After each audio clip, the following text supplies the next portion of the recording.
Hi കൂട്ടുകാരെ, എല്ലാവർക്കും എൻ്റെ പുതിയൊരു വീഡിയോയിലേക്ക് സ്വാഗതം. എല്ലാവരും സുഖമായിട്ടും സന്തോഷമായിട്ടും ഒക്കെ ഇരിക്കുമല്ലേ? ഇന്നത്തെ നമ്മുടെ ഉച്ചവരെയുള്ള കുറച്ച് വിശേഷങ്ങളൊക്കെയാണ് ഞാനിന്ന് എടുത്തിരിക്കുന്നത് കേട്ടോ. അന്നേരം രാവിലെ തന്നെ നമുക്ക് ദോശയാണ്, എന്നും നമുക്ക് ദോശയാണല്ലേ. അന്നേരം എല്ലാ വീട്ടമ്മമാർക്കും മിക്കവാറും ദിവസങ്ങളിൽ ദോശ തന്നെ ആയിരിക്കും. അതാവുമ്പം പെട്ടെന്ന് നമ്മുടെ ജോലി തീരുമല്ലോ അല്ലേ. അന്നേരം സ്കൂളുള്ള ദിവസമാകുമ്പം നമുക്ക് ഈ ദോശയും പിന്നെ ഞാൻ ഇഡലി ഉണ്ടാക്കും കേട്ടോ. ആദ്യം ഒരു തട്ട് ഇഡലി ഉണ്ടാക്കി കഴിഞ്ഞ് പിന്നെ കുറച്ച് ദോശ ഉണ്ടാക്കും, പിന്നെ ഒരു സാമ്പാറും വെച്ച് കഴിഞ്ഞാൽ നമുക്ക് ഉച്ചക്കത്തേക്കുള്ള ഒരു കറിയാവും, പിന്നെ രാവിലത്തെ ദോശയ്ക്കും ആവും. അങ്ങനെ എനിക്കും മിക്കവാറും ദിവസങ്ങളിൽ ദോശ ഇഡലിയും സാമ്പാറും തന്നെയാണ് കേട്ടോ. അങ്ങനെ രാവിലെ നമ്മുടെ ദോശ ഇഡലിയും പിന്നെ സാമ്പാർ പെട്ടെന്ന് ഉണ്ടാക്കാവുന്ന സാമ്പാറാണ്. നമ്മൾ കഷ്ണങ്ങളെല്ലാം കൂടെ വേവിച്ച് പരിപ്പും വേവിച്ച് സാമ്പാർ പൊടിയും മഞ്ഞൾപ്പൊടിയും മല്ലിപ്പൊടിയൊക്കെ ഇട്ട് കടുക് താളിച്ചെടുക്കുന്ന സാമ്പാറാണ് കേട്ടോ. അങ്ങനെ നമ്മുടെ കാപ്പിപ്പൊടിയൊക്കെ കഴിഞ്ഞു. അന്നേരം അപ്പൂസിന് പനിയാണ്, എനിക്കും പനിയാണ് കേട്ടോ. എൻ്റെ സൗണ്ടൊക്കെ കേൾക്കുമ്പോഴേ നിങ്ങൾക്ക് മനസ്സിലാവുമല്ലോ. അപ്പൂസും ഇന്ന് സ്കൂളിൽ പോയിട്ടില്ല, ഇവിടെ ഉണ്ട് കേട്ടോ. അങ്ങനെ കാപ്പിപ്പൊടിയൊക്കെ കഴിഞ്ഞ് മിറ്റം അടിക്കാൻ ഇറങ്ങിയപ്പോഴാണ് നമ്മുടെ വള്ളക്കാരൻ ചേട്ടൻ പോകുന്ന ആ ഒരു കാഴ്ച ഞാൻ ചെറുതായിട്ടൊന്ന് വീഡിയോ എടുത്തതാണ്. അത് കഴിഞ്ഞ് ഇന്ന് നമുക്ക് കപ്പയാണ് കേട്ടോ. കപ്പയൊന്ന് വേവിക്കാമെന്ന് വിചാരിച്ച് കുറച്ച് കപ്പ ഇരിപ്പുണ്ടായിരുന്നു, 2 ദിവസമായിട്ട് ഇരിക്കുന്നതാണ് കേട്ടോ. അന്നേരം ഞാൻ എടുക്കാതെ ഇങ്ങനെ വെച്ചിരുന്നതാണ്. അന്നേരം ഇനി അഴുക്കായി പോകുന്നതുകൊണ്ട് ഞാൻ ഓർത്തു കപ്പ വേവിച്ചേക്കാമെന്ന്. അന്നേരം മക്കളിന്ന് ദോശ ഇഡലിയൊക്കെ ആയതുകൊണ്ട് അപ്പൂസ് പോയില്ല. ടിനോപ്പൻ ഈ ദോശയാണ് കൊണ്ടുപോയിരിക്കുന്നത് കേട്ടോ. എല്ലാവർക്കും ഇപ്പം മഞ്ഞായതുകൊണ്ട് ചുമയും പനിയൊക്കെ തന്നെയാണ്. അതുകൊണ്ട് ആർക്കും വായ്ക്ക് രുചിയില്ലാത്തതുകൊണ്ട് ചോറും ഒന്നും വേണ്ടെന്നാണ് പറയുന്നത് കേട്ടോ. അന്നേരം ഞാൻ ഓർത്തു ഇന്നലത്തെ ചിക്കൻ കറി ഒരു ശകലം ഇരിപ്പുണ്ടായിരുന്നു, അന്നേരം ഒരു കപ്പയോടെ വേവിക്കാം. പിന്നെ നമ്മൾ രാവിലെ മത്തി വാങ്ങിച്ചിട്ടുണ്ട് കേട്ടോ, അതോടെ വെട്ടിയൊന്ന് കറി വെക്കണം. അങ്ങനെ ഞാൻ ആ കപ്പയുടെ തൊലിയൊക്കെ ഒന്ന് കളഞ്ഞ് എടുക്കുകയാണ്.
അങ്ങനെ നമ്മുടെ അടുപ്പിലെ ചാരമൊക്കെ വാരി തീയൊക്കെ ഒന്ന് കത്തിച്ച് നമ്മൾ ഈ കപ്പയ്ക്ക് ഉള്ള കപ്പയും വെള്ളവും കൂടെ അടുപ്പിലോട്ട് വെക്കുകയാണ് കേട്ടോ.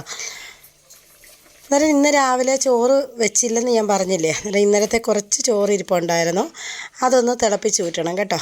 അന്നേരം നമുക്ക് ഇന്ന് ചോറ് ഇനി വൈകിട്ടത്തേക്ക് വെച്ചാൽ മതി. അങ്ങനെ കപ്പയൊക്കെ ഒന്ന് തീയൊക്കെ കത്തിച്ച് അടുപ്പിലോട്ട് വെച്ച് കൊടുക്കുകയാണ്. നമ്മൾ ഈ തീ കത്തിക്കുന്ന ഒരു ചെറിയൊരു പാടാണ് കേട്ടോ. കാരണം പുറത്തെ അടുപ്പിലല്ലേ നമ്മൾ കുറച്ച് ദിവസമായിട്ട് കത്തിച്ചുകൊണ്ടിരുന്നത്. അന്നേരം ഇവിടെ ഇങ്ങനെ ഇടയ്ക്കിടയ്ക്ക് ഞാൻ കത്തിക്കത്തുള്ളായിരുന്നു, അതുകൊണ്ട് ഒന്ന് കത്തി വരാൻ നല്ല പ്രയാസമാണ്. കത്തി പിടിച്ച് കഴിഞ്ഞാൽ പിന്നെ എളുപ്പമാണ് കേട്ടോ, മാറ്റി മാറ്റി നമുക്ക് ഓരോന്ന് വെച്ച് കൊടുക്കാം. അങ്ങനെ തീയൊക്കെ ഒന്ന് കത്തിച്ച് കപ്പ വേകാനായിട്ട് വെക്കുകയാണ്. അന്നേരം വേവുള്ള കപ്പയാണോ എന്ന് അറിയത്തില്ല കേട്ടോ, വെച്ച് കഴിഞ്ഞേ അറിയത്തുള്ളൂ. നമ്മളിത് കുഴച്ചെടുക്കുകയാണിന്ന്, തേങ്ങായും അരപ്പും ഒക്കെ ചേർത്ത് മഞ്ഞൾപ്പൊടിയൊക്കെ ഇട്ട് നമ്മളിങ്ങനെ കുഴച്ചെടുക്കത്തില്ലേ, അങ്ങനെയാണ് എടുക്കുന്നത് കേട്ടോ. അന്നേരം ഈ വെള്ളമൊക്കെ നീട്ടി കപ്പ കറിയായിട്ട് വെക്കും ഓരോ സ്ഥലങ്ങളിൽ. ഞങ്ങളിങ്ങോട്ട് കപ്പ കറിയായിട്ട് വെക്കത്തില്ല കേട്ടോ. കപ്പ ഇങ്ങനെ കപ്പ കുഴച്ചതും മീൻ കറിയും എന്നൊക്കെ പറയത്തില്ലേ, അങ്ങനെയുള്ള കപ്പയാണ് കേട്ടോ. അന്നേരം കപ്പയൊക്കെ ഞാൻ അടുപ്പേ വേകാൻ വെച്ചിട്ട് കുറച്ച് തുണിയൊക്കെ ഉണ്ടായിരുന്നു, അതൊക്കെ പോയി കഴുകി. പിന്നെ പെരയ്ക്കാവെല്ലാം ഒന്ന് തൂത്തുവാരി തുടച്ചു. ഇതൊന്നും ഞാൻ വീഡിയോ എടുത്തിട്ടില്ല കേട്ടോ. അന്നേരം എന്താണെന്നറിയത്തില്ല, ഇപ്പം വീഡിയോ എടുക്കാനൊക്കെ ഭയങ്കര മടിയാണ്. പനിയൊക്കെ ആയതുകൊണ്ടാണെന്നോന്നറിയത്തില്ല. അന്നേരം കഴിഞ്ഞ ദിവസം ഐഷ എന്ന് പറഞ്ഞ ഒരു കുട്ടി എനിക്ക് കമൻറ്റ് ഇട്ടായിരുന്നു, ചേച്ചിയുടെ വീഡിയോ കാണാൻ ഒരുപാട് ഇഷ്ടമാണ് ചേച്ചി, എന്നും വീഡിയോ ഇടണമെന്നും പറഞ്ഞ്. അന്നേരം എന്നും വീഡിയോ ഇടാനൊക്കെ ആഗ്രഹമുണ്ട്, പക്ഷേ നമുക്ക് പറ്റുന്നില്ല കേട്ടോ. അന്നേരം ആ കപ്പയൊക്കെ ഒന്ന് വേകാറായപ്പോഴത്തേനും ഞാൻ അതിന് അരപ്പൊക്കെ ഒന്ന് ചതച്ചെടുത്തിട്ട് ഒന്ന് കടുക് താളിച്ചിട്ട് അതിനകത്തേക്ക് ഇട്ടിട്ട് ഒന്ന് വഴറ്റിയിട്ടാണ് ഞാൻ ഈ കപ്പയ്ക്കകത്തോട്ട് ചേർത്ത് കൊടുക്കുന്നത് കേട്ടോ. എന്നിട്ട് നമ്മൾ ഈ അരപ്പ് ജീരകം, വെളുത്തുള്ളി, ചുമന്നുള്ളി, പച്ചമുളക് ഇത്രയിട്ടാണ് ഒന്ന് ചതച്ചെടുത്തിരിക്കുന്നത്. എന്നിട്ട് കുറച്ച് വെളിച്ചെണ്ണ ഒഴിച്ച് കടുകിട്ട് കുറച്ച് ഉള്ളിയും കൂടി ഇട്ട് കഴിഞ്ഞിട്ട് നമ്മൾ ഈ അരപ്പിട്ടൊന്ന് വാട്ടിയെടുത്തിട്ട് പിന്നെ നമ്മൾ ഈ കപ്പയ്ക്കകത്തോട്ട് ഇട്ട് കുഴച്ചെടുക്കുകയാണ് കേട്ടോ. അന്നേരം പെട്ടെന്ന് വെന്ത് വന്നു നമ്മുടെ കപ്പ, ഒത്തിരി വേവൊന്നും ഇല്ലായിരുന്നു കേട്ടോ. അന്നേരം കപ്പ കുഴച്ച് കഴിഞ്ഞപ്പോഴത്തേന് കഴിക്കണമെന്ന് തോന്നി. മീൻ വെട്ടാൻ അവിടെ ഇരിക്കുന്നേ ഉള്ളൂ കേട്ടോ. അന്നേരം കപ്പ കുഴച്ച് കഴിഞ്ഞപ്പോഴത്തേന് ഞാൻ ഓർത്തു കുറച്ച് കഴിച്ചിട്ട് പോയി മീൻകറി വയ്ക്കാമെന്ന്. അന്നേരം നമ്മുടെ മലയാളികളുടെ ഇഷ്ടപ്പെട്ട ഭക്ഷണം ഏതാണെന്ന് ചോദിച്ചു കഴിഞ്ഞാൽ അത് കപ്പയും മീൻകറിയുമാണ് ഇല്ലേ. അന്നേരം ഒരുപാട് മലയാളികൾക്ക് ഇഷ്ടമുള്ള ഒരു ആഹാരമാണ് കപ്പയും മീൻകറിയും. നിങ്ങൾക്കൊക്കെ ഇഷ്ടമാണോ എന്ന് പറയണം കേട്ടോ. എനിക്ക് ഒരുപാട് ഇഷ്ടമാണ് ഈ കപ്പ കുഴച്ചതും മീൻ കറിയും. അന്നേരം ഗ്യാസിൻ്റെ കംപ്ലൈൻ്റ് ഉള്ളവർക്കൊന്നും ഒരുപാട് ഇത് കഴിക്കാൻ പറ്റത്തില്ല. അന്നേരം നമ്മൾ ഇതിനകത്തേക്ക് കുറച്ച് വെളുത്തുള്ളിയൊക്കെ ഏറെ ഇട്ടിട്ട് വേണം കുഴച്ചെടുക്കാൻ കേട്ടോ. അന്നേരം ഞാൻ കുറച്ച് വെളുത്തുള്ളിയൊക്കെ ചതച്ചിട്ടിട്ടാണ് ഇത് കുഴച്ചെടുത്തിരിക്കുന്നത്. ഇത് കുഴയ്ക്കുക എന്ന് പറഞ്ഞു കഴിഞ്ഞാൽ നല്ലൊരു പണിയാണ്. നമ്മൾ ആയത്തിൽ കുഴയ്ക്കണം കപ്പയ്ക്കല്ലേ. നല്ലതായിട്ട് ബലം പ്രയോഗിച്ച് കുഴച്ചാലേ കപ്പ കുഴയത്തുള്ളൂ. അങ്ങനെ നമ്മുടെ കപ്പ കുഴച്ചതും തണ്ട് ചിക്കൻ കറിയും ഒക്കെ എടുത്ത് വെച്ചിട്ടുണ്ട്. ഞാൻ പറഞ്ഞില്ലേ ഇന്നലത്തെ ചിക്കൻ കറി ഉണ്ടായിരുന്നു, അങ്ങനെ അപ്പൂസിനും കൊടുത്തു. ഞാനും അവിടെ ഇരുന്ന് കഴിച്ചിട്ട് പിന്നാണ് നമ്മൾ മീൻ വെട്ടാനായിട്ട് ഇരിക്കുന്നത് കേട്ടോ. അന്നേരം കപ്പയൊക്കെ കഴിച്ച ക്ഷീണത്തിലിരുന്നാണ് ഞാൻ മീൻ വെട്ടുന്നത്.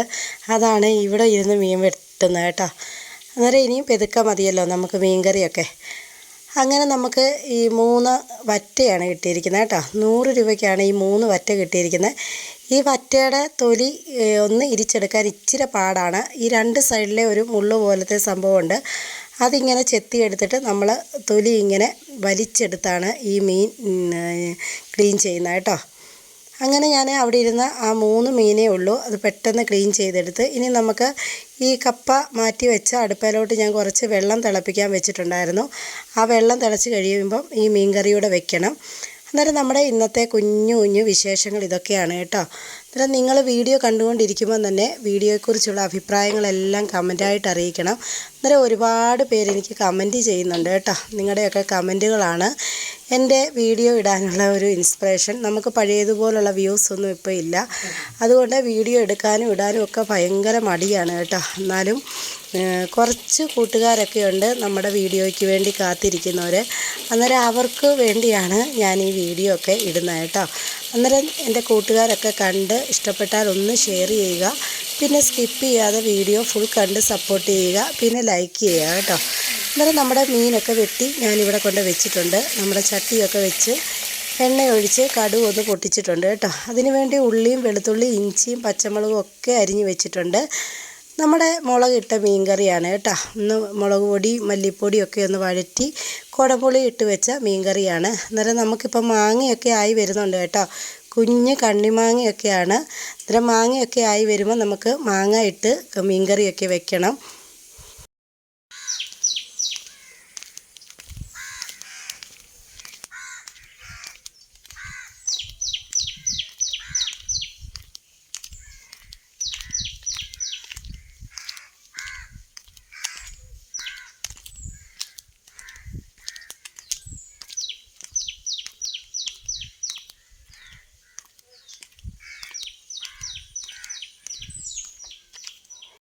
ഉള്ളിയൊക്കെ ഒന്ന് മൂത്ത് വന്നപ്പോഴത്തേനും നമ്മൾ അതിന് വേണ്ട മസാലയൊക്കെ ഒന്ന് ചേർത്ത് കൊടുത്തിട്ടുണ്ട്.